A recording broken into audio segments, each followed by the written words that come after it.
500, 1000 పాత నోట్ల రద్దు నేపథ్యంలో చిన్న మొత్తాలను బ్యాంకుల్లో జమ చేసేవారు ఎలాంటి ఆందోళనకు గురి కావాల్సిన అవసరం లేదని కేంద్రం ప్రకటించింది. నల్లధనంపై మాత్రం కొరడా ఝులిపిస్తామని హెచ్చరించింది.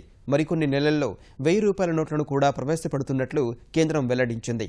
పాత నోట్ల రద్దు ఉగ్రవాద కార్యకలాపాలకు అడ్డుకట్ట వేస్తుందని విదేశాంగ శాఖ అభిప్రాయపడింది. మరోవైపు ఆర్టీజీఎస్, ఎన్ఈఎఫ్టీ లాంటి చెల్లింపు వ్యవస్థలు శని, ఆదివారాల్లో కూడా పనిచేస్తాయని ఆర్బీఐ ప్రకటించింది. టికెట్లు రద్దు చేసుకున్న వారికి తాత్కాలికంగా నగదు బదులుగా రసీదును రైల్వే శాఖ అందిస్తోంది. 500, 1000 పాత నోట్లను రద్దు చేసిన నేపథ్యంలో చిన్న మొత్తాలను బ్యాంకుల్లో డిపాజిట్ చేసేవారు భయపడాల్సిన అవసరం లేదని కేంద్రం మరోమారు స్పష్టం చేసింది. పాత నోట్ల మార్పిడికి డిసెంబర్ 30 వరకు గడువు ఉన్నందున ఎలాంటి ఆందోళనకు గురికావద్దని సూచించింది. నల్లధనంపై మాత్రం పన్ను సహా 200% జరిమానా విధిస్తామని హెచ్చరించింది. 2,50,000 రూపాయలకు పైగా డబ్బును బ్యాంకుల్లో డిపాజిట్ చేస్తే ఆదాయపు పన్ను శాఖ పరిశీలన జరిపి ఐటీ రిటర్న్స్తో అది సరితూగని పక్షంలో పన్ను సహా 200% జరిమానా విధిస్తుందని అధికారులు బుధవారం వెల్లడించిన నేపథ్యంలో జైట్లీ ఈ వ్యాఖ్యలు చేశారు. Well, small deposits which are made, nobody will face any questions or any harassment of any kind. So people who have small amounts of cash, there has been an Indian tradition to keep some cash always at home for exigencies and emergencies which is required. They can exchange that, they can deposit that into their accounts, and the revenue departments are not going to take notice of these small depositors. In any case, deposits which are within the tax exempted limits can always be made into the banking system without any questions being asked. It's only those who have large amounts of undisclosed monies who will have to face the consequences under the tax laws itself.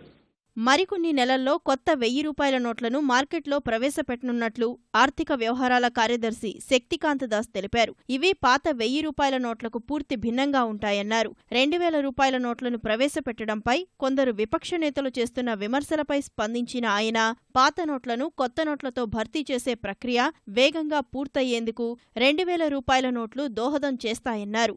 వీటిపై reserve bank నియంత్రణ, పర్యవేక్షణ ఎప్పటికప్పుడుంటుందన్నారు.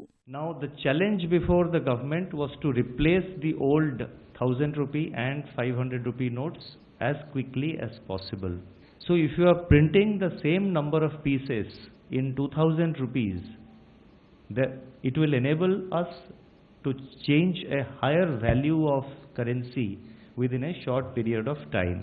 Second thing is that between 2000-2001, when 1000 rupee notes were introduced, and now 15 years have gone and the value of rupee has also depreciated. So that also had to be kept in mind.